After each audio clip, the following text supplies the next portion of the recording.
deteksi dan serang. Demikian keterangan video militer Rusia mengenai rekaman pilot pesawat nirawak pengintai UAV dan FPV dari unit udara. Sever Group of Forces tengah mempersiapkan dan beroperasi bersama untuk menghentikan upaya angkatan bersenjata Ukraina menerobos dan mengevakuasi perangkat keras yang terbakar di distrik Gluskovsky, wilayah Kursk. Prajurit unit udara mendeteksi musuh tepat waktu dan bereaksi cepat.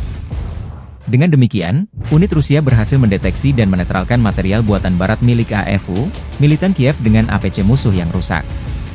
Selain itu, musuh kehilangan kendaraan evakuasi beroda pada sasis truk yang tiba untuk menyelamatkan material musuh yang terlibat.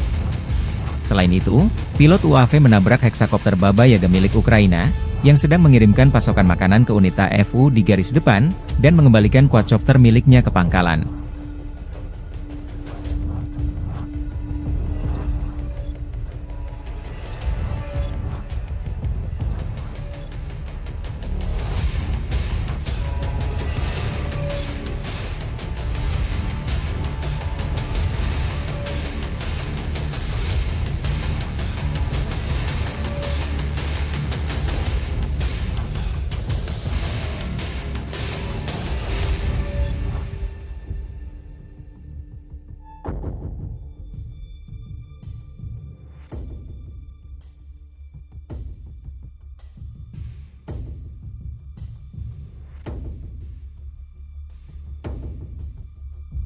Download Tribun X sekarang, menghadirkan lokal menjadi Indonesia.